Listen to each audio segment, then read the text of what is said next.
सभी विद्वज्जनों को मेरा सादर नमस्कार। सबसे पहले मैं शारदा भाई साहब की स्मृति को विशेष रूप से प्रणाम करता हूं और अपनी भावभीनी श्रद्धांजलि अर्पित करता हूं। शारदा भाई साहब का स्मरण ही कुछ इस प्रकार का है कि उनका स्मरण मात्र मन में एक जीवंतता, एक स्फूर्ति और एक उत्साह का संचार कर देता है। उनका व्यक्तित्व ही कुछ ऐसा था, जो लोग भी उनसे मिले थे, उनसे जुड़े थे, उनको जानते थे, उन्हें इस बात की अनुभूति अच्छी प्रकार से रही होगी। इसलिए जब भी शारदा भाई साहब की स्मृति में कोई कार्यक्रम होता है, एक विशेष प्रकार का अंदर से उत्साह, एक विशेष प्रकार की जीवंतता और एक विशेष प्रकार की स्फूर्ति जागृत हो जाती है। इस बात का दुख अवश्य रहता है कि अब वे हमारे बीच नहीं रहे। अभी कल ही पितृपक्ष बीता है। उस दृष्टि से भी ये बहुत ही स्तुत्य प्रयास है कि उनके और हम सभी लोगों के बड़े भाई, हम लोगों के अभिभावक प्रोफेसर ए.पी. तिवारी जी के संरक्षकत्व में, डॉक्टर मंजुला उपाध्याय के निर्देशन में और डॉक्टर निलय तिवारी के वैचारिक और तकनीकी सहयोग से इस मंच पर लगातार कार्यक्रम आयोजित होते रहे हैं। उनको हम लोग स्मरण करते रहे हैं। इस स्तुत्य प्रयास के लिए भी मैं प्रोफेसर शारदा प्रसाद तिवारी की स्मृति में स्थापित इस न्यास के प्रति अपना आभार और साधुवाद व्यक्त करता हूँ। जहाँ तक आज के विषय का प्रश्न है, गांधी और आधुनिकता का संकट, Gandhi and crisis of modernity, ये विषय आज हम लोगों के सम्मुख प्रतिपादित करने के लिए रखा गया है। विषय की व्यापकता को देखते हुए और इसे किस प्रकार व्यवस्थित रूप से सामने रखा जा सके, 4 भागों में मैंने इसे विभाजित करने की चेष्टा की है। पहले भाग में हम कोशिश ये करेंगे कि हम गांधी को आज के समय में पहले कॉन्टेक्चुअलाइज करें, how to contextualise Gandhi in the present scenario. उसके बाद हमारी कोशिश ये होगी कि हम गांधी को इस पूरे वैचारिक परिदृश्य में सिचुएट करें, how to situate Gandhi in this whole ideological scenario. उसके बाद चूंकि मॉडर्निटी पर, आधुनिकता पर बात होनी है, तो तीसरा पक्ष ये होगा कि how to explore modernity and its basic assumptions, कि हम कैसे आधुनिकता को और इसकी मूलभूत मान्यताओं को पहचानें, उनकी ठीक प्रकार से हम तहकीकात करें। और चौथा, आधुनिकता की जो आधारभूत मान्यताएं हैं, उनको गांधी का प्रत्युत्तर क्या था, Gandhian reply to the basic assumptions of modernity.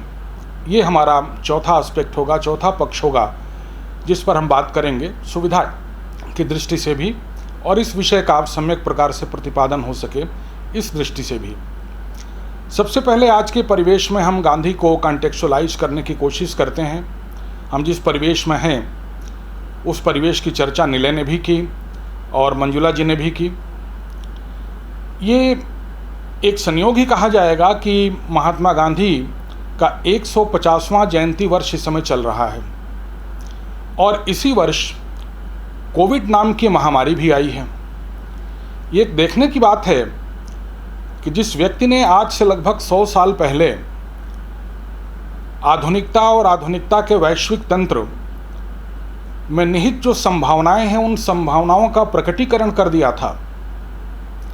आधुनिकता के अंदर जो सन्निहित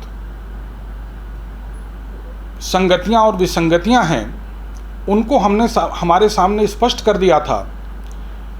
उनकी हमने लगातार अवहेलना की और उसके अवहेलना के परिणाम स्वरूप गांधी की जयंती के 150वें वर्ष में कोविड नाम की एक महामारी हमारे सामने उपस्थित हो गई। इस कोविड नाम की महामारी को भी हमको 2 दृष्टियों से देखना चाहिए। एक तो ये कि ये केवल अपने आप में महामारी नहीं है, महामारियां पहले भी आती रही हैं, जाती रही हैं, उनका प्रभाव भी पड़ता रहा है, बल्कि एक ऐसी महामारी है जिस महामारी के प्रभाव को आधुनिकता ने घनीभूत किया है। जो हमारे आधुनिक तौर तरीके हैं, चाहे वो व्यक्तिगत तरीके हों, चाहे वो सामाजिक राष्ट्रीय तौर तरीके हों, चाहे वो हमारे अंतर्राष्ट्रीय या पर्यावरणीय तौर तरीके हों, उन सारे हमारे तौर तरीकों ने कोविड की इस क्राइसिस को घनीभूत किया है और ज़्यादा इंटेंसिफाई किया है। और दूसरी बात इसमें यह है कि हमको ये भी विचार साथ साथ में करना चाहिए कि कोविड की महामारी तो आज हमारे सामने आई, 100 वर्ष से जिस प्रकार की सभ्यता में हम जीने के अभ्यस्त हो चुके थे, व्यक्तिगत रूप से, पारिवारिक रूप से, सामाजिक रूप से, राष्ट्रीय रूप से, अंतर्राष्ट्रीय रूप से, पर्यावरणीय रूप से, वो भी कोई कम महामारी नहीं थी। उसने प्रकृति और पर्यावरण के संबंध में, हमारे घरों और महानगरों के संबंध में, हमारे अपने पूरे अस्तित्व के संबंध में इतने बड़े और इतने निर्णायक संकट हमारे सामने उत्पन्न कर दिए कि हमको ठहर करके इस कोविड की महामारी के दौरान सोचने का एक मौका मिला है। इसलिए महात्मा गांधी की 150वीं जयंती और इस कोविड महामारी के बीच हमें इस आधुनिकता के पूरे प्रवाह की तहकीकात को भी कर लेना चाहिए। तब हम समझते हैं कि ये एक अपने आप में संपूर्ण अध्ययन होगा। इस आधुनिकता की तहकीकात करने में एक जो ये कोविड के दौरान ठहराव का अवसर हमको प्राप्त हुआ, इसने कुछ नए नए प्रकार के शमशान ज्ञान, जिसको हम लोग तात्कालिक ज्ञान कह सकते हैं, वो भी उत्पन्न किए। एकदम से हम लोगों ने अमेरिका, चीन और यूरोप, जो अभी तक हमारे आदर्श हो रहे थे, जिनको हम जल्दी से जल्दी पीछे छोड़ करके विश्वगुरु बन जाना चाहते थे, उनकी शक्ति पर, उनकी अर्थव्यवस्था पर, उनकी सदेक्षा पर, उनकी मंशा पर, उनकी बुद्धिमत्ता पर और उनकी योग्यता पर प्रश्न खड़े करने शुरू कर दिए। लेकिन आप जानते हैं कि ये सब कुछ केवल शमशान ज्ञान ही सिद्ध हुआ। जैसे जैसे स्थितियां सामान्य होती जा रही हैं, दोबारा हमारा चाल चलन उसी प्रकार का होता चला जा रहा है। किसी प्रकार का कोई वैकल्पिक मार्ग दिखाई नहीं दे रहा है। प्रकृति और पर्यावरण से अपने जुड़ाव को लेकर के बड़े उत्साहजनक आकलन किए जाने लगे, लेकिन वो भी एक शमशान ज्ञान ही सिद्ध हुआ। घरों और महानगरों के संबंध को लेकर कई प्रकार की टीका टिप्पणियां की जाने लगीं। आत्मनिर्भरता का भी नारा इस बीच में देश के प्रधानमंत्री ने दिया। अपने आचरण में संयम और सदाचार को लेकर के अलग अलग प्रकार के प्लेटफॉर्म से दावे किए जाने लगे। इसी बीच में देश की नई शिक्षा नीति भी आई। वो नई शिक्षा नीति भी बहुत से लोगों में बहुत से प्रकार की संभावनाएं जागृत कर रही है। लेकिन देखने वाली बात यह है कि अभी भी जितनी भी हमारी नीतियां और अभियान हैं, उन अभियानों को हम रणनीति की भाषा में, हम सैनिकों की भाषा में या हम उन्माद की भाषा में ही एड्रेस करने के आदी बन चुके हैं। और हर चीज़ ऐसा लगता है कि हमारे सामने कुछ हारने और जीतने की चीज़ हो, विजय प्राप्त करने की चीज़ हो, इसके लिए हमको कोई रणनीति बनाना है। यानी जो हमारी शब्दावली है अपने जीवन को जीने की या अपनी कमियों को ठीक करने की, वो अभी भी ऐसा लगता है कि हम किसी सैन्य शब्दावली के सहारे ही आगे बढ़ने की कोशिश करते हैं। और मित्रों, इस प्रकार की जो शब्दावली जिनका हम इस्तेमाल कर रहे हैं, वो वास्तव में अंदर से एक अशांत, अस्थिर और दुविधाग्रस्त सभ्यता के लक्षण होते हैं। इसलिए इस शमशान ज्ञान के भरोसे हम लोगों को नहीं रहना चाहिए और हमें इस बात को अच्छी तरह से पहचान लेना चाहिए कि जो भी हमारी व्यक्तिगत, सामाजिक, राष्ट्रीय, वैश्विक, पर्यावरणीय या अस्तित्व मूलक जो भी हमारी मूल मान्यताएं थीं, वो सभी इस समय गंभीर संदेह का शिकार हो चुकी हैं। All our individual, social, national, international, environmental and existential assumptions have become ad hoc। हम जिस निश्चितता के साथ अपने इन जीवन के सारे पक्षों को चला रहे थे इस आधुनिकता के दौर में, एकदम से कोविड के संकट ने हमको इनकी निश्चितता पर पुनः विचार करने का एक अवसर दिया, एक ठहर करके सोचने का अवसर दिया। तो ये वो परिवेश है जहाँ पर हम गांधी को कॉन्टेक्चुअलाइज कर रहे हैं। इस कॉन्टेक्स्ट में आज हम गांधी के ऊपर विचार करने के लिए बैठे हैं और इस कॉन्टेक्स्ट को अपनी पृष्ठभूमि में रखते हुए हम आगे गांधी पर अपनी बात करने की चेष्टा करेंगे। अब जो दूसरा पक्ष है वो ये है कि हम गांधी को सिचुएट कैसे करें इस पूरे विचारों के महासमुद्र में। गांधी जैसे व्यक्तित्व को हम कैसे सिचुएट करें, उनकी स्थिति को हम कैसे अपने सामने प्रस्थापित करें। कुछ दिक्कतें गांधी के साथ हैं जिनकी चर्चा मैंने पहले भी अपने कुछ व्याख्यानों में की है। एक तो यह है कि जो गांधी का जीवन है वो इतना सक्रिय रहा, वो चाहे व्यक्तिगत रूप से हो चाहे वो राजनीतिक रूप से हो, कि एक विशाल गांधी वांग्मय हमारे सामने उपस्थित है। भारत सरकार ने महात्मा गांधी के सभी कार्यों और उनके सभी पत्रों को एकत्र करके उनको प्रकाशित कराया है। वो 100 अंकों में भारत सरकार का प्रकाशन है। कोई भी अंक उसमें 450-500 पृष्ठों से कम का नहीं है। और इस दृष्टि से देखा जाए तो जो संपूर्ण गांधी वांग्मय है वो लगभग 45 से 50 हजार पृष्ठों का है। गांधी जी वो केवल एक विचारक नहीं थे, वो अपने आप में बहुत कुछ थे, उसकी आगे चल करके हम लोग चर्चा करेंगे। तो इतने बहुआयामी व्यक्तित्व को इतने विशाल वांग्मय के सहारे समझना और उस पर कुछ निर्णायक रूप से कह पाना ये अपने आप में आसान काम नहीं है। गांधी जी के बारे में कहा जाता है कि वो एक नेता भी हैं, वो एक विचारक भी हैं, वो एक दार्शनिक भी हैं, वो एक सुधारक भी हैं और वो एक महात्मा भी हैं। तो फिर गांधी जी को कैसे देखा जाए? इतने पक्ष हैं, इतना विशाल वांग्मय है, इतना सक्रिय जीवन है। लेकिन 2-3 बातें इन सब के बीच से भी हमको चूंकि गांधी पर बात करनी है, इसलिए हमें निर्णायक रूप से गांधी के संबंध में समझ लेनी चाहिए, उनको स्वीकार कर लेना चाहिए। सबसे पहली बात जो विशेषता गांधी में है वो ये है कि अपने समय की संगति और विसंगति की पहचान करने की उनके अंदर अद्भुत अंतर्दृष्टि थी। ऐसी अंतर्दृष्टि बहुत दुर्लभ होती है। जिस काल में वो जी रहे थे, आप कह सकते हैं कि 20वीं शताब्दी का पूर्वार्ध, उस काल में जितने प्रकार की सामाजिक, आर्थिक, राजनीतिक, वैचारिक धाराएं, अंतर्धाराएं विद्यमान थीं और उनका जो भी प्रभाव राष्ट्रीय या वैश्विक पटल पर पड़ रहा था, उसकी संगति और विसंगति का विश्लेषण करने की बहुत ही अद्भुत अंतर्दृष्टि गांधी के अंदर विद्यमान थी। और केवल वो दृष्टि ही विद्यमान नहीं थी, बल्कि गांधी के अंदर ये सब कुछ कह सकने का साहस भी विद्यमान था। ये साहस बहुत बड़ी चीज है। बहुत से ऐसे लोग होते हैं जो समय की गति को पहचान लेते हैं, लेकिन उनके ऊपर समय के प्रवाह का दबाव ऐसा होता है कि वो अपनी बात को खुल करके कह नहीं पाते। लेकिन गांधी के अंदर वो साहस विद्यमान था जिसके सहारे उन्होंने अपने समय की संगति और विसंगति के चरित्र को बिल्कुल खुल करके कहा।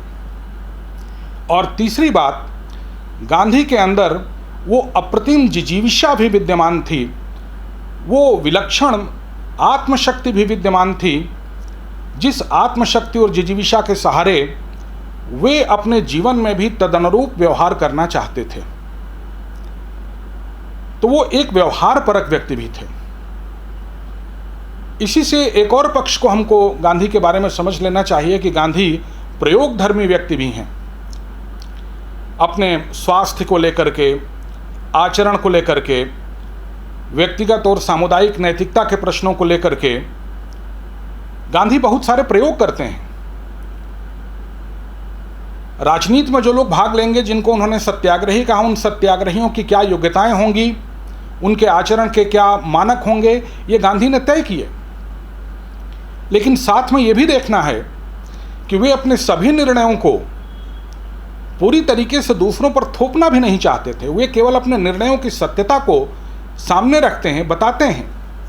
माई एक्सपेरिमेंट्स विद ट्रुथ, सत्य के साथ मेरे प्रयोग, जो उनकी आत्मकथा है, उसमें उन्होंने अपने ऊपर जो भी स्वास्थ्य संबंधी या आचरण संबंधी या व्यक्तिगत और सामुदायिक नैतिकता के संबंध में जो प्रयोग किए, भारतवर्ष में किए हों चाहे दक्षिण अफ्रीका में किए हों, उसका उन्होंने विस्तार से निष्पादन किया है। लेकिन एक दूसरा पक्ष भी देखने में आता है कि गांधी की जो सबसे निर्णायक और सूत्र रचना मानी जाती है हिंद स्वराज, जिसका जिक्र अभी नीले जी ने किया, उस पूरी रचना के अंत में गांधी जी ने कुछ विचारकों और उनसे संबंधित पुस्तकों की सूची भी दी है। और उन्होंने स्वयं ये लिखा है कि इस पुस्तक में लिखे गए मेरे विचार बहुत से मेरे अपने भी हैं और अपने नहीं भी हैं। बहुत से मेरे अपने इसलिए हैं क्योंकि मैंने इसको अपने जीवन में अपनाया है, और बहुत सी मेरे अपने इसलिए नहीं हैं क्योंकि इनको मैंने दूसरों से सीखा है, लेकिन मुझे जो अच्छे लगे उन पर मैं बरतने की कोशिश करता हूँ। और इसी क्रम में आप देखेंगे कि उन्होंने लियो टॉल्स्टॉय का नाम लिया है। इसी संदर्भ में आप देखेंगे कि उन्होंने प्लेटो का नाम लिया है, उन्होंने थोरो की चर्चा की है, कारपेंटर, रस्किन और हेनरी मैन जैसे विचारकों की उन्होंने चर्चा की है, जिनको मानते हैं कि बहुत सारी चीज़ें मैंने अपने जीवन में, बहुत सारे सिद्धांत मैंने अपने जीवन में इन विचारकों से भी सीखे। यहाँ पर इस बात को मैं इंगित कर देना चाहता हूँ कि जो ज्ञान को लेकर के आजकल हम लोग ये मौलिकता और कॉपीराइट और पेटेंट इन सिद्धांतों पर बड़ा जोर दे रहे हैं। एक प्रकार से गांधी जी हिंद स्वराज में की गई अपनी इस स्वीकारोक्ति के सहारे ये कॉपीराइट, ये पेटेंट और ये मौलिकता, ओरिजिनलिटी जिसको हम कहते हैं, इनके दावों को सिरे से खारिज करते हैं। और इसलिए ज्ञान के ऊपर आधिपत्य जमा करके ये जो हम लोग विश्वगुरु बनने का स्वप्न देख रहे हैं, या दुनिया का कोई भी मुल्क यदि ज्ञान के मामले में अपनी चौधराहट दिखाने की कोशिश करता है तो गांधी वस्तुतः इस मान्यता के पूरी तरह विरोधी हैं। आज ज्ञान को शक्ति के एक मुख्य कारण के रूप में देखा जा रहा है। ये देखा जा रहा है कि ज्ञान का सबसे अच्छा सदुपयोग ये है कि हम कैसे ज्ञान के सहारे एक विश्व विजय का अपना स्वप्न साथ पाते हैं। ज्ञान और शक्ति के बीच के इस संबंध को गांधी सिरे से नकारते हैं। इस अहंकार और इस पाखंड से गांधी पूरी तरीके से दूर हैं। इस बात को हमें बहुत अच्छी तरह समझ लेना चाहिए। ये कुछ इस प्रकार की चीज़ें हैं कि जैसे जैसे हम गांधी के विचार जगत या गांधी के चरित्र को हम देखेंगे तो इस प्रकार की चीज़ें उभर करके सामने आती हैं।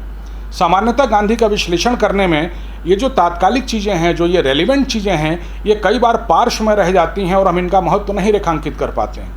लेकिन महत्व गांधी का यही है कि जब भी हम गांधी के ऊपर विचार करें, उनके चिंतन को हम अपने ध्यान में रखें, उनके आचरण के पक्ष को हम ध्यान में रखें, तब वो कौन सी ऐसी चीज़ें हैं, वो कौन सी ऐसी संगतियाँ और विसंगतियाँ हैं जिनका उत्तर हम नहीं तलाश पा रहे हैं और गांधी जिनका उत्तर दे देते हैं, उनकी तरफ भी हमारा ध्यान जाना चाहिए। इसके साथ साथ गांधी को सिचुएट करने में एक और ख़ास बात है कि गांधी बहुत ही डिसाइसिव स्टैंड लेते हैं। ये जो डिसाइसिवनेस है, ये अपने आप में बहुत ही इम्पॉर्टेंट फैक्टर है गांधी का। महाभारत के युद्ध में जिस प्रकार से पाला खींच दिया गया और पाला खींचने के बाद भी युधिष्ठिर यह आह्वान करते हैं कि धर्म और अधर्म का युद्ध है, अभी भी हमारी सेना में अगर कोई अधर्म के साथ हो तो दूसरे पाले में जा सकता है, दूसरे पाले में अगर कोई धर्म के साथ है तो हमारे पाले में आ सकता है। तो ये धर्म और अधर्म का पाला, ये जो डिसाइसिवनेस है, ये गांधी के पूरे विचार में आपको मिलेगी। और इसलिए जब आप गांधी पर बात करते हैं तो आपको बहुत ही सावधानी से बात करनी पड़ेगी। आपको कोई ना कोई स्टैंड, कोई ना कोई पाला चुनना पड़ेगा कि आप गांधी के इधर खड़े हैं या आप गांधी के उधर खड़े हैं। गिरिराज किशोर, जिन्होंने बहुत ही बहुचर्चित पुस्तक लिखी पहला गिरमिटिया गांधी के ऊपर, उन्होंने यही कारण है कि उन्होंने गांधी के लिए लिखा कि गांधी होने के लिए हिया चाहिए, जिसको हमारे यहाँ कलेजा कहते हैं। वो अगर इतना बड़ा कलेजा आपके पास नहीं है कि आप सच्चाई और सत्य और न्याय के पक्ष में किसी भी परिस्थिति में, किसी भी कष्ट को प्रसन्नतापूर्वक सहने की स्थिति में आप खड़े हो सकें, तब तक आपके लिए गांधी की बात करने का कोई अर्थ नहीं है। किसी भी परिस्थिति में, किसी भी कष्ट के समय हम सच्चाई और न्याय के पक्ष में कितने खड़े हैं, उतना ही वस्तुतः हम गांधी के पक्ष में खड़े हैं। ये जो डिसाइसिवनेस है गांधी के कैरेक्टर में, इस पर भी हमको बहुत ही विशेष रूप से ध्यान देना चाहिए। इसके बाद जो वैचारिक प्रश्न है, ये तो गांधी के को समझने में जो समस्याएं हैं या गांधी को समझने में जिन पक्षों का हमको ध्यान रखना चाहिए, वो बातें हैं। और उसके बाद ये जो डिसाइसिवनेस जिसकी हमने चर्चा की गांधी के बारे में, ये डिसाइसिवनेस कैसे आधुनिकता के प्रश्न पर लागू होता है, क्योंकि हम लोग आज आधुनिकता के प्रश्न पर विचार करने के लिए बैठे हैं। तो हम देखेंगे कि गांधी वो ऐसे विचारक रहे जिन्होंने आधुनिकता को किसी एक मॉडल या दूसरे मॉडल या इस प्रकार या उस प्रकार के आधार पर नहीं, बल्कि गांधी ने आधुनिकता को उसकी पूरी ज्ञान मीमांसा के आधार पर चुनौती दी। उसकी जो आधारभूत स्थापनाएं और मान्यताएं हैं, गांधी ने उसी के आधार पर आधुनिकता को चुनौती दी। और इसीलिए लखनऊ स्कूल ऑफ सोशियोलॉजी के अंतर्राष्ट्रीय ख्याति प्राप्त सुनामधन्य विद्वान प्रोफेसर ए के शरण कहते हैं कि चूंकि गांधी राजनीतिक जीवन में थे इसलिए कुछ एडहॉक कॉम्प्रोमाइजेस तो उनको करने पड़े होंगे, वो करने ही पड़ते हैं जीवन में इस प्रकार के कॉम्प्रोमाइजेस। लेकिन कुछ एडहॉक डेविएशंस के अलावा Gandhi did complete rejection of modernity. जो आधुनिकता का निरस्तीकरण था गांधी के द्वारा वो संपूर्ण था, वो टोटल था। He totally rejected all the basic assumptions of modernity. ये गांधी के बारे में एक निर्णायक बात हमको ध्यान में रखना चाहिए। और इसीलिए हिंद स्वराज के बारे में ये कहा जाता है कि हिंद स्वराज एक ऐसी रचना है जिसको हम गांधी वांग्मय की सूत्र रचना भी कह सकते हैं। और ये सूत्र रचना इस चरित्र की है कि ये किसी भी आधुनिक व्यक्ति को तिलमिला करके रख देने वाली रचना है। ऐसा कोई भी व्यक्ति जिसका आधुनिक सिद्धांतों में, जिसका आधुनिक जीवन दर्शन में, जिसका आधुनिकता की आधारभूत मान्यताओं में विश्वास है, हिंद स्वराज को पढ़ करके वो तिलमिलाए बिना नहीं रह सकता। और गांधी के समय में भी ऐसा हुआ। पश्चिमी और भारतीय सभी प्रकार के विचारकों ने गांधी के हिंद स्वराज को लेकर के बहुत तीखी टिप्पणियाँ की।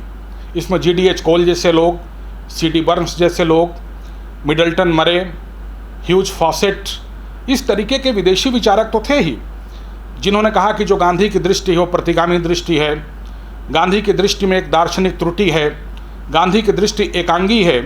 इस प्रकार के आक्षेप गांधी के ऊपर किए। साथ में गांधी जी के राजनीतिक गुरु गोखले भी थे जिन्होंने ये कहा कि जो गांधी की ये रचना है ये बहुत जल्दबाजी में लिखी गई है, ये बहुत अनगढ़ है, बहुत ही क्रूड है और स्वयं गांधी ही कुछ समय के बाद अपने आप इस रचना में व्यक्त अपने विचारों से पीछे हट जाएंगे। तो ये गांधी की वैचारिक पोजीशन है। वो उनका एक तरीके से हम उनको आइडियोलॉजिकली कैसे और कहाँ सिचुएट करना चाहेंगे उसकी एक ये छोटी सी समीक्षा थी कि अब इस वैचारिक परिवेश में और इस वैचारिक सिचुएशन के साथ अब हम देखने की कोशिश करेंगे कि आधुनिकता क्या है और आधुनिकता के प्रति गांधी का जवाब क्या है।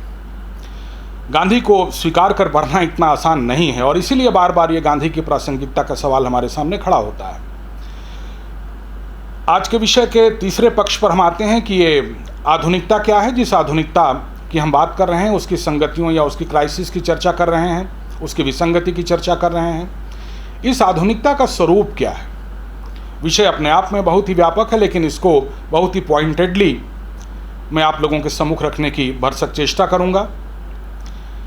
ये आधुनिकता और कुछ नहीं है बल्कि जो यूरोपीय पुनर्जागरण और ज्ञानोदय, जो यूरोपियन रेनेसा और एनलाइटनमेंट जिसको कहा गया, उससे उपजी हुई जो आधारभूत मान्यताएं हैं, उसके जो बेसिक एजम्पशंस हैं या जिसको आजकल मेटा नैरेटिव्स कहा जाता है, महावृत्तांत कहा जाता है, उन्हीं महावृत्तांतों का समुच्चय है।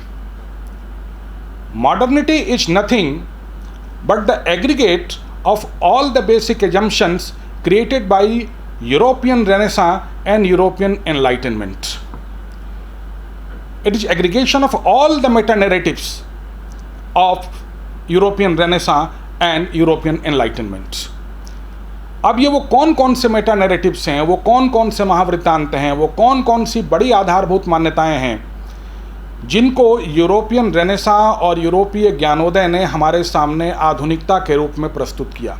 वो मुख्य रूप से 3-4 मान्यताएं हैं। पहले हम इनको समझ जाएं, उनकी अंतर समीक्षा कर लें, उससे काफ़ी कुछ आज का भी परिदृश्य स्पष्ट हो जाएगा आधुनिकता के संबंध में, और गांधी की भी दृष्टि को हम साथ साथ लेते हुए आगे बढ़ने की चेष्टा करेंगे। सबसे पहले अर्थव्यवस्था के रूप में इस आधुनिकता ने जिस प्रकार की नीति को अख्तियार किया उसको हम कह सकते हैं कि वो एक प्रोटेस्टेंट उदारवादी पूंजीवादी अर्थव्यवस्था की नीति थी। This was a Protestant liberal capitalist economy. ये कैसी इकोनॉमी थी?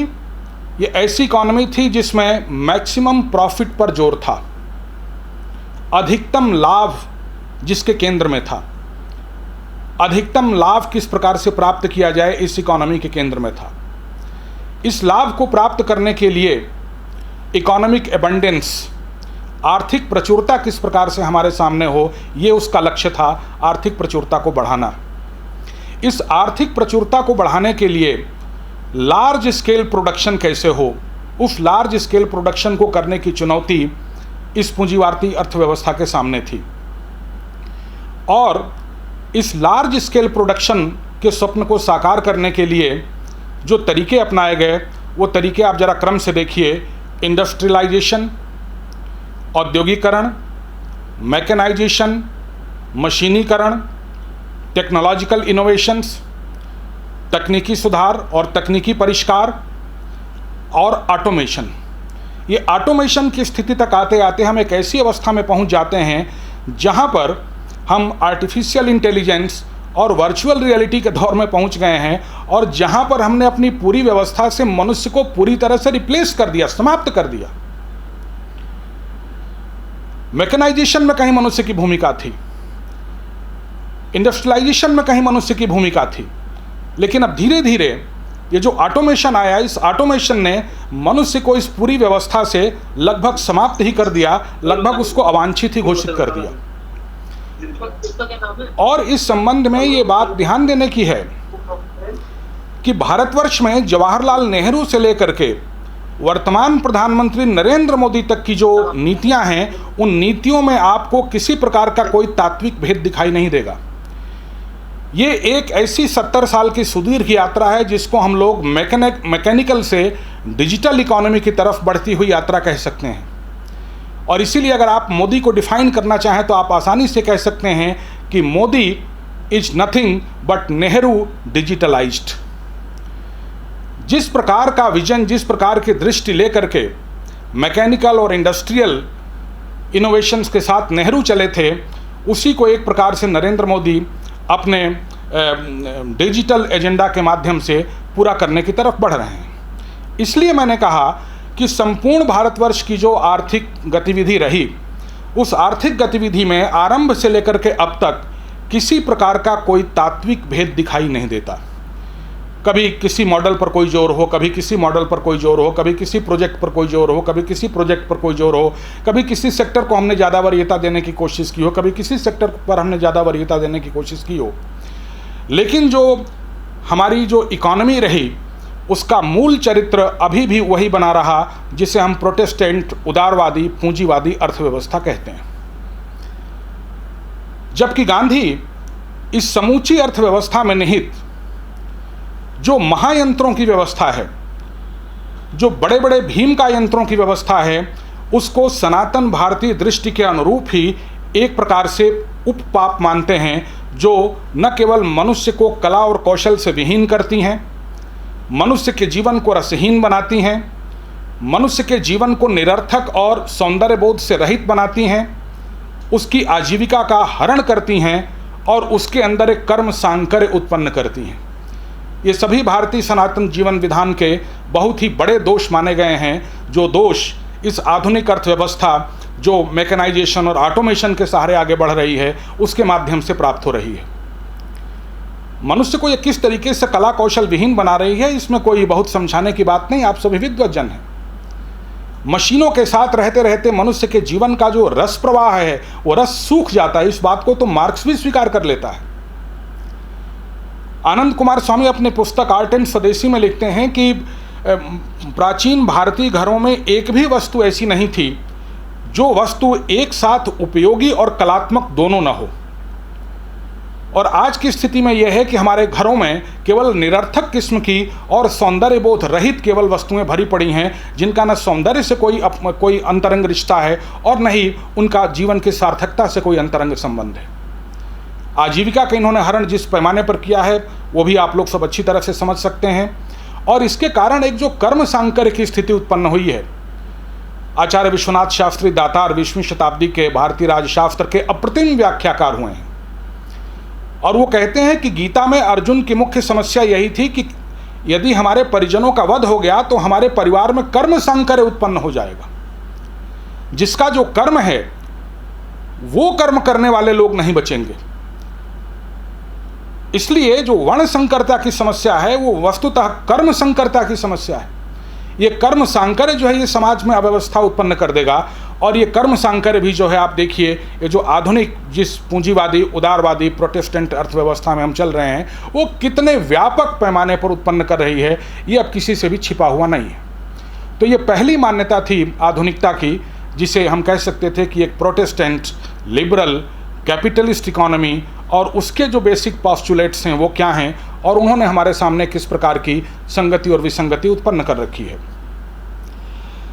दूसरी जो मूलभूत मान्यता है इस आधुनिकता की, उसे हम कह सकते हैं कि ये एक आधुनिक प्रत्यक्षवादी विज्ञान, एक मॉडर्न पॉजिटिविस्ट साइंटिज्म, एक ऐसे विज्ञानवाद पर विश्वास करती है जिस विज्ञानवाद में किसी परातात्विक सत्ता के लिए कोई स्थान नहीं है, जो हमारी इंद्रियों के लिए सुग्राह्य हो, केवल उसी प्रकार के विज्ञान पर इसका विश्वास है।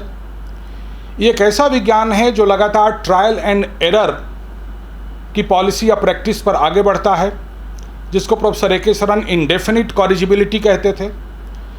वो कहते थे कि एक ऐसा विज्ञान है जो एक दैवीय सत्ता या कोई पराभौतिक सत्ता का हस्तक्षेप स्वीकार नहीं करता है। अनमीडिएटेड यूनिवर्सल नोवेबिलिटी वो उसको कहा करते थे, कि सार्वत्रिक रूप से, सार्वभौमिक रूप से, सार्वकालिक रूप से ये विज्ञान अपने और अपने ज्ञेय पदार्थ के बीच में किसी भी प्रकार के इंटरफेरेंस को या किसी भी प्रकार के इंटरमीडिएरी फोर्स को स्वीकार नहीं करता, और इसीलिए लगातार ये ट्रायल एंड एरर के विधान से आगे बढ़ता रहता है, जिसको प्रोफेसर सरन एक बहुत ही खतरनाक पद्धति मानते हैं। और इसका सबसे बड़ा प्रमाण जो है मॉडर्न मेडिसिन सिस्टम है। न केवल मॉडर्न मेडिसिन सिस्टम है वो कैसे ट्रायल एंड एरर के बेसिस पर आगे बढ़ता है, बल्कि उससे भी ज़्यादा उसका जो अनन्यता बोधक अहंकार है, उसके अंदर जो एक्सक्लूसिव एरोगेंस है कि बस मनुष्य के जीवन की चिकित्सा करने का, उसकी व्याधियों को पहचानने का और उसकी व्याधियों का निदान करने का केवल यही विज्ञान है।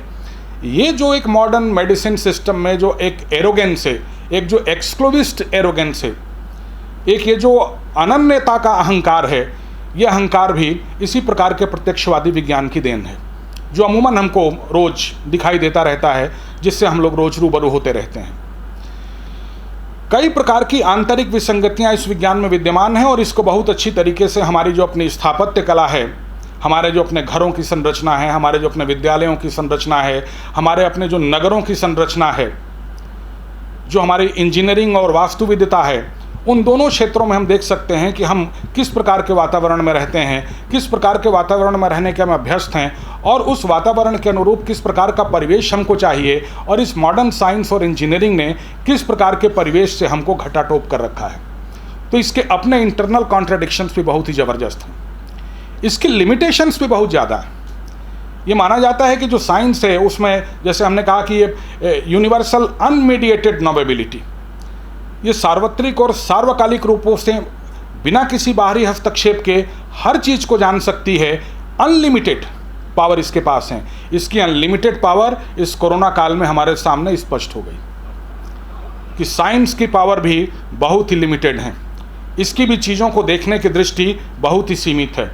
और अभी तक इस वायरस का लक्षण क्या है, इसके कितने स्ट्रेन हैं, इसके म्यूटेशन की क्या पद्धति है, इसका क्या इलाज हो सकता है, इससे बचने के क्या उपाय हैं, इसके फैलने का क्या ट्रेंड है, अभी तक इन सारी बातों को लेकर के हम ऊहापोह और अंदाज ही लगा रहे हैं। और इसलिए ये ध्यान में रखना चाहिए कि ये जो आधुनिक प्रत्यक्षवादी विज्ञान है, जो आधुनिकता का एक बहुत ही मजबूत स्तंभ है, वो दूसरी वैकल्पिक ज्ञान प्रणालियों से किसी भी मामले में बीस नहीं है। दूसरी ज्ञान प्रणालियों में भी थोड़ा बहुत एरर की गुंजाइश होती है, थोड़ी बहुत अनिश्चितता की गुंजाइश होती है, उनसे कहीं ज़्यादा अनिश्चितता की गुंजाइश इस मॉडर्न साइंस और टेक्नोलॉजी में है।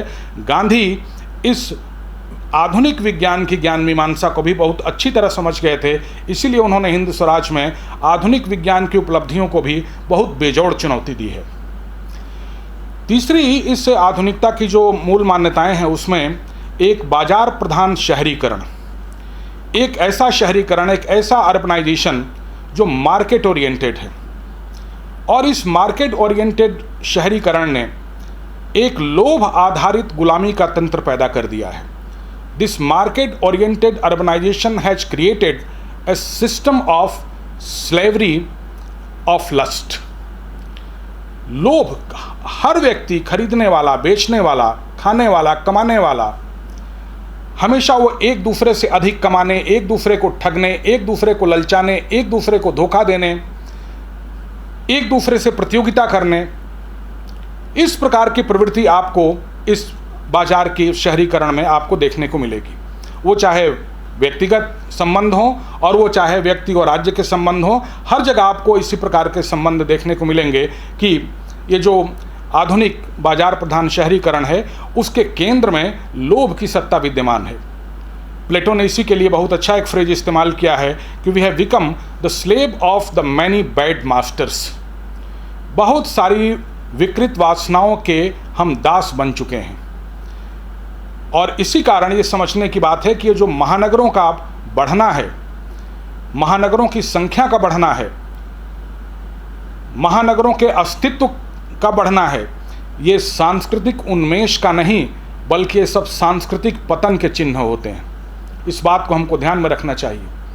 जब हम कोरोना काल में इन महानगरों के सापेक्ष अपने परिवार की संस्था की तुलना कर रहे थे, उस समय हमको इस बात को ज़्यादा ध्यान से देखना चाहिए कि जो महानगरों की संस्कृति है जिस प्रकार से बढ़ रही है, जिस प्रकार से इसको कॉम्प्लिकेटेड और जटिल बनाया जा रहा है, ये और ज़्यादा हमारे लोभ को बहुगुणित कर रही है और ये एक प्रकार से हमारे सांस्कृतिक उन्मेष का नहीं बल्कि हमारे सांस्कृतिक पतन का कारण बन रही है। और चौथा इसका स्तंभ है आधुनिकता का, जिसे हम कह सकते हैं कि एक कंज्यूमर ओरिएंटेड सेकुलरिज्म, एक उपभोग प्रधान इहलौकिकवाद। ये जो एक अहंकार मनुष्य के अंदर उत्पन्न हुआ कि हम सब कुछ अपनी मुट्ठी में कर लेंगे, किसी भी प्रकार के अनिश्चितता के लिए हम अपने जीवन में कोई अवकाश नहीं छोड़ेंगे, सारी चीज़ें हमारे अख्तियार में होंगी, हमारे वश में होंगी। इस प्रकार का जो सेकुलरिज्म है, इस प्रकार का जो इहलौकिकतावाद है, ये भी इसी आधुनिक प्रकल्प का एक वृत्तांत है, उसी का एक मेटा नैरेटिव है। तो उदारवादी पूंजीवादी अर्थव्यवस्था, प्रत्यक्षवादी विज्ञान, बाजार प्रधान शहरीकरण और उपभोग प्रधान इहलोकवाद, liberal capitalist economy, positivist science, market oriented urbanisation और कंज्यूमर ओरिएंटेड सेकुलरिज्म, ये चार बेसिक फंडामेंटल्स हम कह सकते हैं कि आधुनिकता के रहे और इन्हीं फंडामेंटल्स के आधार पर एक प्रकार से हम आधुनिकता के प्रकल्प को एक्सप्लोर कर सकते हैं, समझ सकते हैं, उन पर कोई बात कर सकते हैं। अब दूसरी तरफ अब हम गांधी पर आएंगे कि गांधी आधुनिकता के इन प्रकल्पों का कैसे प्रतिवाद करते हैं। सबसे पहली बात जो गांधी के विचार के बारे में है, जिसको प्रोफेसर ए.के. सरन ने आज से लगभग 30 वर्ष पहले गांधी मार्ग में अपने एक बहुत ही विस्तृत लेख में, लगभग वो गांधी मार्ग का पूरा अंक ही प्रोफेसर सरन को दे दिया गया था उनके लेख के लिए, उसमें उन्होंने इस बात को रेखांकित किया है कि जो गांधी का जीवन दर्शन है वो रित या ऑर्डर, या जिसे प्रकारांतर में धर्म कहा गया, उस रित ऑर्डर या धर्म के सिद्धांत पर टिका हुआ है। गांधी दर्शन की मूल स्थापनाओं को रेखांकित करते हुए उन्होंने कहा है कि ईश्वर, मनुष्य और प्रकृति की जो त्रिपुटी है और इस त्रिपुटी पर आधारित जो भारतीय जीवन की साधना है, यही गांधी के भी जीवन की साधना है। ये जो गॉड, मैन और नेचर की जो त्रिपुटी है और ये जो हायरार्की है, इसको गांधी अपने जीवन में सदा धारण किए रहते हैं और इसीलिए मनुष्य और प्रकृति के मध्य एक स्वाभाविक तादात्म्य और एक सामंजस्य बनाने की वकालत हमेशा गांधी करते हुए पाए जाते हैं। ये तभी हो सकता है जब आपके जीवन में अपने भौतिक जीवन या अपने उपभोग प्रधान जीवन से उच्चतर कोई लक्ष्य विद्यमान हो। अगर आपके और हमारे जीवन में अपने भौतिक या अपने उपभोग प्रधान जीवन के अतिरिक्त कोई और उच्चतर लक्ष्य, कोई और हायर प्रिंसिपल अगर नहीं है, तो फिर इस प्रकार की प्रकृति के साथ या मनुष्य के साथ या ईश्वर के साथ संगति और सामंजस्य बिठाने का लक्ष्य भी हमारे सामने नहीं हो सकता। ये ध्यान देने वाली बात है कि जो हमारे यहाँ आश्रम की व्यवस्था है, उस आश्रम की व्यवस्था में भी यदि आप क्रमशः प्रथम आश्रम से चतुर्थ आश्रम की तरफ चलें तो इसी प्रकार की गति उसमें भी दिखाई देती है, प्रवृत्ति से निवृत्ति और निवृत्ति से निर्वृत्ति की तरफ, कंप्लीट डिटैचमेंट की तरफ। और गांधी ने वस्तुतः इस आश्रम व्यवस्था को अपने व्यक्तिगत और अपने सार्वजनिक जीवन में जी करके दिखाने की कोशिश की। इसीलिए इन सिद्धांतों के आधार पर अब हम ये समझने की कोशिश करेंगे कि आधुनिकता की ये जो मूलभूत मान्यताएं रहीं, इन मूलभूत मान्यताओं का सभ्यताई स्तर पर, अहिंसा की दृष्टि से और सादगीपूर्ण आचरण जो गांधी के जीवन का एक महत्वपूर्ण पक्ष रहा, इस आधार पर गांधी ने कैसे प्रतिवाद किया, कैसे सभ्यताओं सिविलाइजेशनल लेवल पर, कैसे नॉन वायलेंस के लेवल पर और कैसे एक सिंप्लिसिटी के लेवल पर उन्होंने आधुनिकता की इन मान्यताओं को चुनौती दी। सबसे पहले अगर उनके सभ्यताई दर्शन को देखा जाए, उनकी सिविलाइजेशनल आइडियोलॉजी को देखा जाए, तो जैसा अभी कहा गया कि हिंद स्वराज गांधी वांग्मय की सबसे प्रमुख और उनकी सूत्र रचना है। ये गांधी का जबरदस्त साहस था और उन्होंने, आप जानते हैं कि इस पुस्तक को 10 दिन में किल्डोनेन कैसल नामक एक जहाज पर लिख दिया था। दायां हाथ जब उनका थक जाता था तो बाएं हाथ से अपनी पुस्तक को लिखने लगते थे। उन्होंने लिखा है कि जब मुझसे बिल्कुल रहा नहीं गया तब मैंने इस पुस्तक को लिखने का संकल्प लिया, और एक झटके में वो तत्कालीन आधुनिक यूरोपीय समाज की जितनी भी उपलब्धियां हैं उन उपलब्धियों को इस पुस्तक में निरस्त कर देते हैं। राजनीतिक व्यवस्था के तौर पर वो संसद को, वहाँ की न्यायपालिका को, वहाँ की संवैधानिक व्यवस्था को एक झटके में निरस्त कर देते हैं। भारतवर्ष के अंदर संविधान की जो मान्यता है वो ये है कि अपने पुरुषार्थ को प्राप्त करने का बल और वेग जिस संविधान से प्राप्त हो वो संविधान हमारे लिए वास्तविक संविधान है। क्या जिस संविधान को हमने अपना रखा है, इस संविधान से हमारे अपने जीवन का जो पुरुषार्थ है उस पुरुषार्थ को प्राप्त करने का बल और वेग हमको प्राप्त होता है? गांधी इस बात को 1909 में समझ रहे थे और इसीलिए वो कहते हैं कि जो संसद और ये न्यायपालिका और इस प्रकार का जो तंत्र है, इस तंत्र से मनुष्य के चरित्र के नैतिक उत्थान में 1 इंच की भी वृद्धि नहीं होनी है। और इसलिए कोई भी ऐसी चीज़ जो चाहे जितनी आपको जटिल और जितनी आपको मूल्यवान लगे, मेरे लिए उसका कोई महत्व नहीं है जिससे आपके बौद्धिक, नैतिक और आध्यात्मिक चरित्र में एक साथ वृद्धि ना होती हो। उस समय की जितनी तात्कालिक वैज्ञानिक उपलब्धियां थी, नीले जी ने चर्चा की, रेल हों, मॉडर्न मेडिसिन सिस्टम और हॉस्पिटल्स हों, इन सभी को गांधी ने इनके मूल चरित्र को उसी समय पहचान लिया था, क्योंकि उनके सामने मनुष्य के नैतिक और आध्यात्मिक उत्थान का प्रश्न मुख्य था। और इसीलिए वो कहते हैं कि यदि हम अपने जीवन के फर्स्ट प्रिंसिपल्स को, प्रथम सिद्धांतों को यदि एक बार ठीक से पहचान लें तो बाकी जितनी चीज़ें जो पेरिफेरी पर हैं, जो मार्जिन्स पर हैं, उनका स्वरूप अपने आप ठीक हो जाएगा। हम अपने जीवन की जो आधारभूत मान्यताएं हैं वही आधुनिकता को बनाए हुए हैं।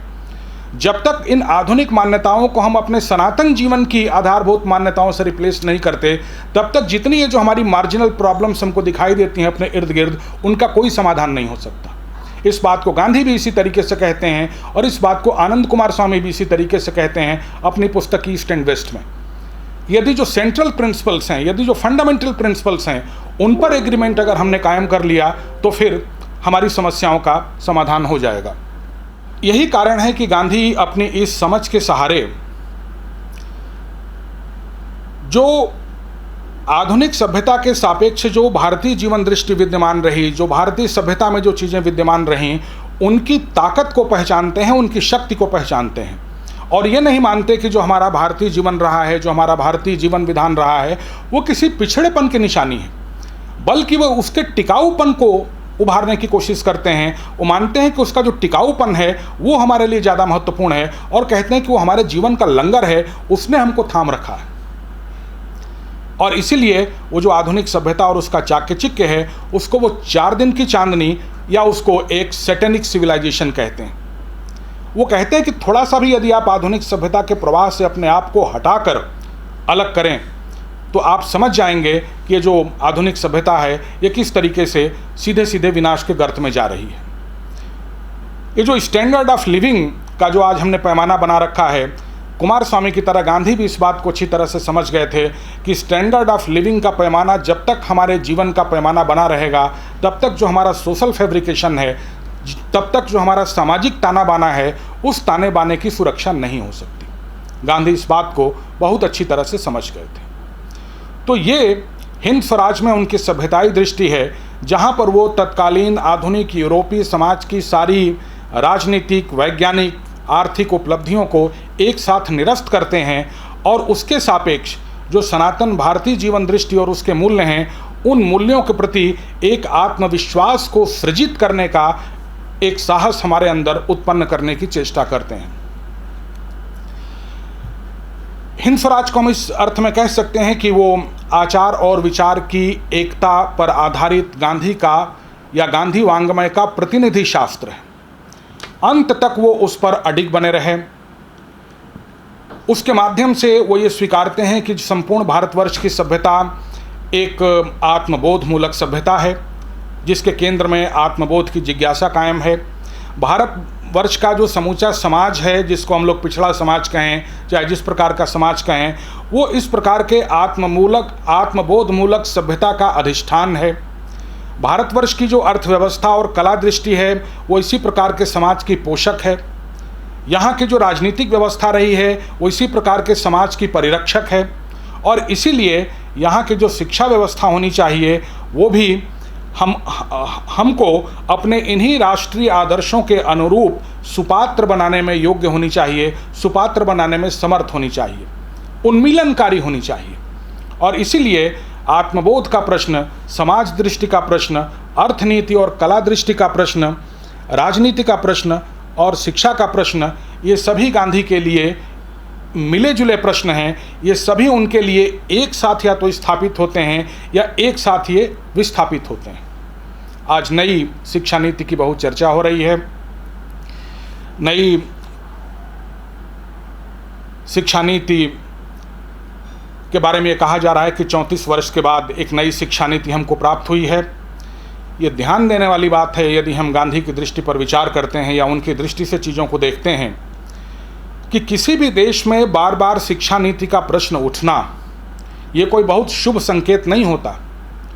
किसी भी देश में, किसी भी राष्ट्र में यदि बार बार शिक्षा नीति का प्रश्न उठ रहा है, तो वो एक प्रकार से एक गंभीर बौद्धिक और नैतिक और आध्यात्मिक संकट का द्योतक है।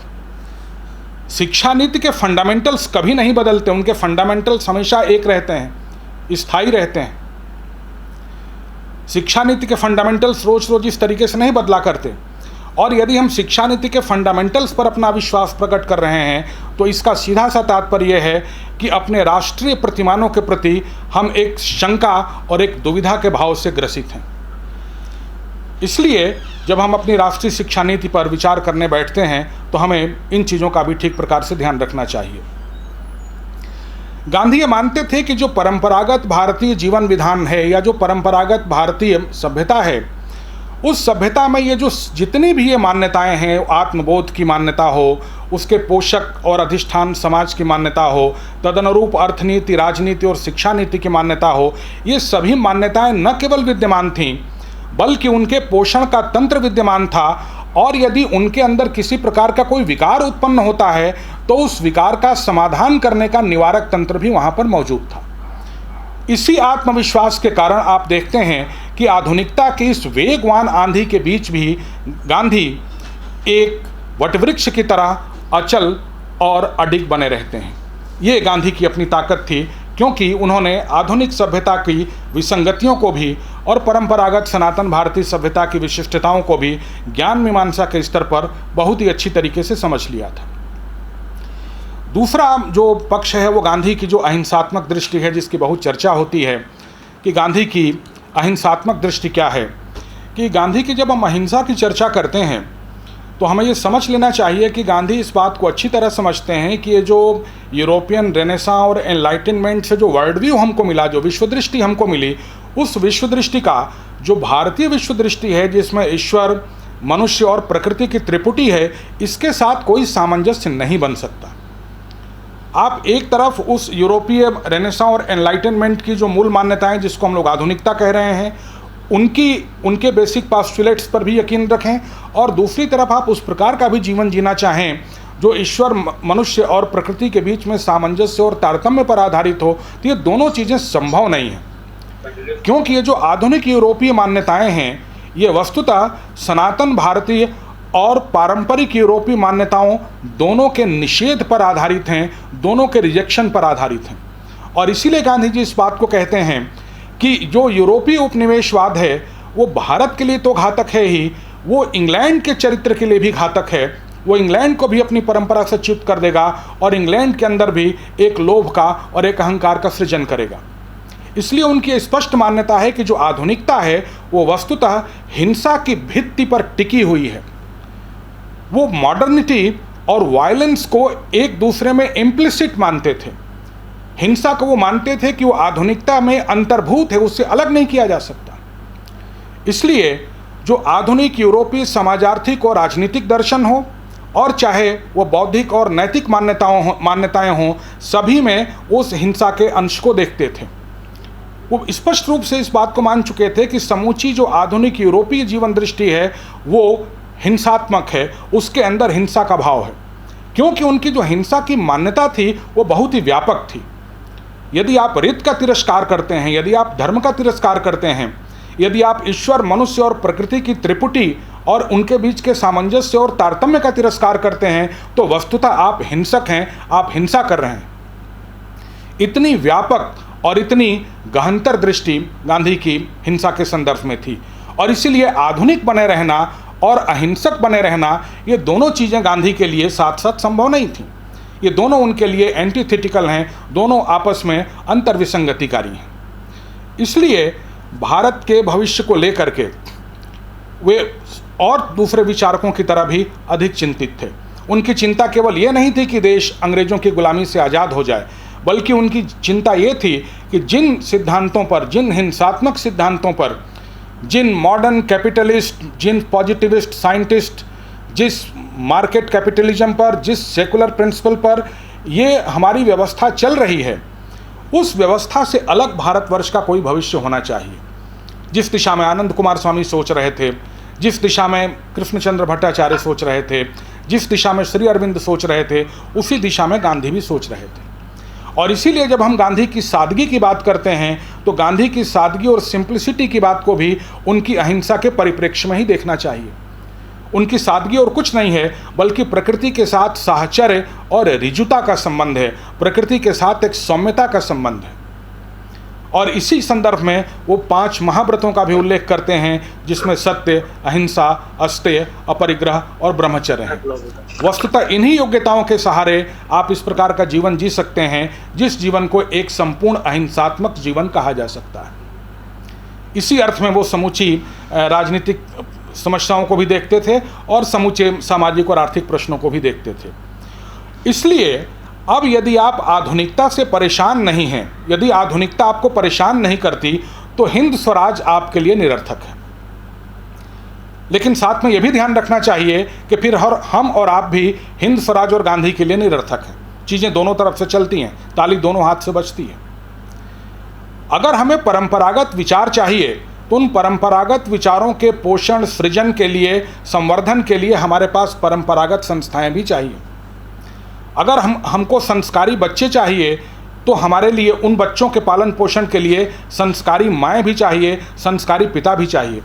और जिस तरीके से हमारे युवक और युवतियाँ संस्कारी माता पिता बनना लगभग भूलते चले जा रहे हैं, वो कैसे संस्कारी बच्चे इस व्यवस्था में होंगे, ये सोचने वाली बात है। पहले हम किसी चीज़ को डीनेचर करते हैं, उनको डीनेशनलाइज करते हैं, और उसके बाद वो कभी आंगनबाड़ी के सहारे और कभी दूसरे सरकारी प्रकल्पों के सहारे हम उनकी एक आर्टिफिशियल रिपेयरिंग करने का एक असफल सा प्रयास करते हैं। हमको गांधी दर्शन के आलोक में अपनी इन योजनाओं के भी औचित्य को ठीक प्रकार से समझ लेना चाहिए। तो शिक्षा के प्रश्न को भी हमको इसी व्यापक संदर्भ में देखना चाहिए। यहाँ पर उस पर विस्तार से बात करने का अवसर नहीं है, उस पर हम लोग कभी अलग से बात करेंगे। लेकिन अपनी पूरी संपूर्ण शिक्षा में, ह्यूमैनिटीज़ में, सोशल साइंसेस में, आर्ट्स में, जिस लेफ्ट लिबरल अप्रोच के आधार पे, जिस वामपंथी उदारवादी उपागम के आधार पे हम अपने सारे विषयों का प्रतिपादन कर रहे हैं, और ये जो अप्रोच है वो एक प्रकार से ओवरवेलमिंग अप्रोच बनी हुई हमारी यूनिवर्सिटियों की, ऐसे विश्वविद्यालयों में जब हम गांधी दर्शन पढ़ाते हैं, तो हमको थोड़ा सा इस बात को देख लेना चाहिए कि हमारा तारतम्य हमारे विश्वविद्यालयों के उपागमों का गांधी दर्शन के साथ कुछ बन भी पा रहा है कि नहीं बन पा रहा है। जब हमारे विश्वविद्यालयों की सारी अप्रोच इस प्रकार की है, तो इस अप्रोच में तुलसीदास को जब हम पढ़ा रहे हैं, तो तुलसीदास की जो अप्रोच है, उस अप्रोच के साथ हमारे विश्वविद्यालयों की कोई अप्रोच बन भी पा रही है कि नहीं बन पा रही है। और यही कारण है कि जब तक हमारे शिक्षण संस्थान या जो हमारे राष्ट्रीय प्रतिमान हैं, जब तक उनकी अप्रोच और हमारे जीवन दर्शन की अप्रोच में एक रूपता नहीं आएगी, तब तक उन दोनों के बीच में भी कोई सामंजस्य या दोनों का भी लाभ एक दूसरे को नहीं प्राप्त हो पाएगा। यही कारण है कि जो संविधान के जो संदर्भ हैं, ये जो रूखे सूखे संदर्भ हैं जिनको हम लोग स्वतंत्रता और समानता और न्याय कह देते हैं, इन रूखे सूखे संदर्भों में मनुष्य के जीवन को उद्दीपित करने की संभावना बहुत दूर तक बनती नहीं है। आप चाहे इसको जैसे लें, जब तक वो अवधारणाएं, वो विचार हमारे जीवन के साथ समेकित नहीं है, हमारे जीवन के साथ अंतर संबंधित नहीं है, अंतर्भूत नहीं है, तब तक वो विचार या अवधारणाएं कभी हमको स्वाभाविक रूप से स्पंदित कर ही नहीं पाएंगी, चाहे वो हमारे व्यक्तिगत संबंध हो, पारिवारिक संबंध हो या हमारे राष्ट्रीय संबंध हो। इसीलिए हम देखते हैं कि बार बार राज्य और नागरिकों के बीच में अनवरत संघर्ष की स्थिति विद्यमान रहती है। राज्य नागरिकों की निष्ठा हासिल नहीं कर पाते और नागरिक राज्य का विश्वास नहीं हासिल कर पाते। इस संदर्भ में गांधी की जो मान्यता है, जब वो अपने फंडामेंटल्स पर इतना विश्वास करते हैं, इसको भी इसी संदर्भ में देखने और समझने की आवश्यकता है। एक आखिरी बात कह करके मैं अपनी बात को समाप्त करूंगा। गांधी ने जिस तरीके से आधुनिकता की आधारभूत मान्यताओं को चुनौती दी है, आजकल जिस प्रकार के जार्गन्स में हम लोग रहने के अभ्यस्त हो गए हैं, उस प्रकार के जार्गन्स में रहने वाले लोग गांधी को पोस्ट मॉडर्न थिंकर कहने लगे हैं।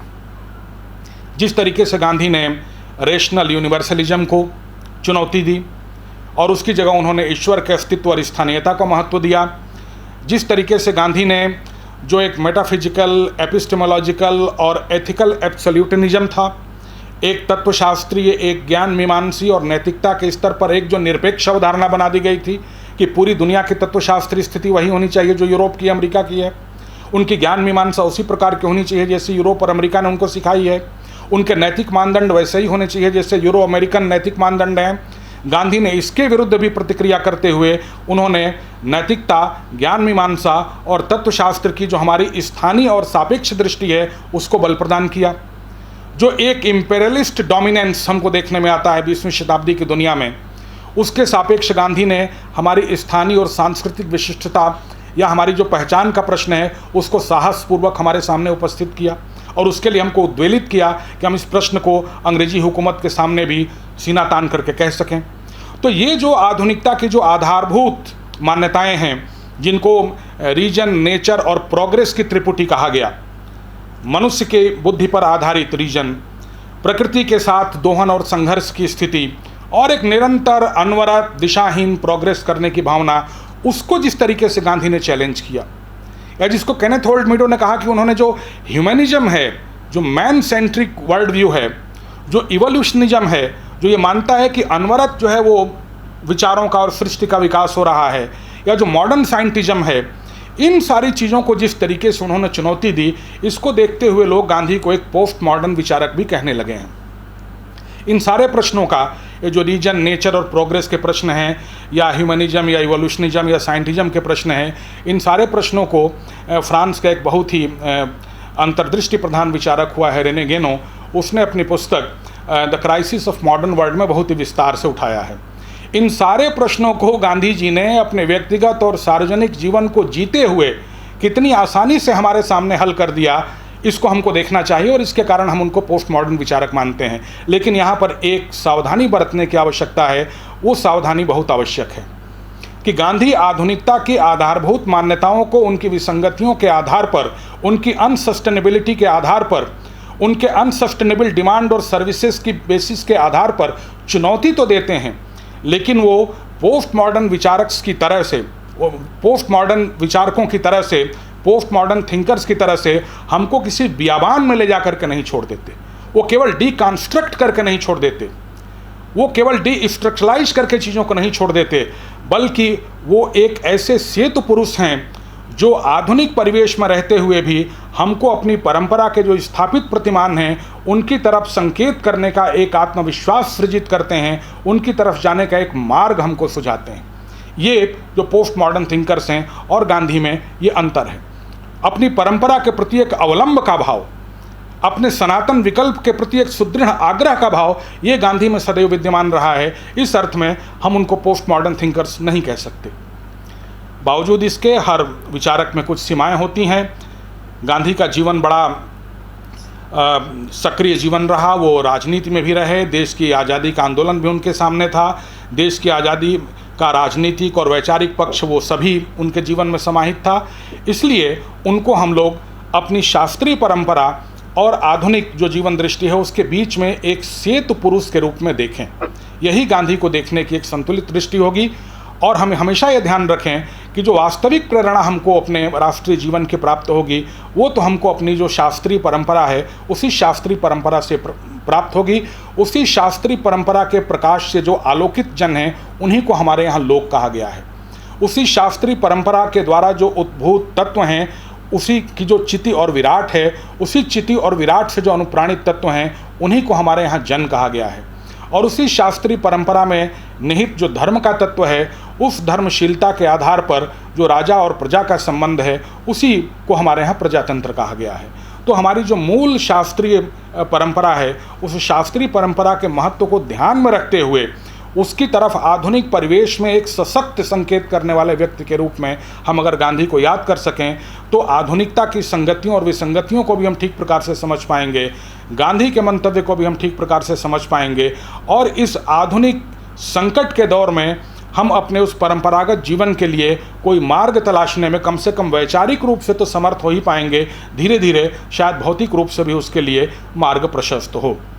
तो एक बार फिर से आयोजकों को ऐसा अवसर देने के लिए, आप लोगों से संवाद करने के लिए मैं हृदय से बहुत बहुत आभारी हूँ।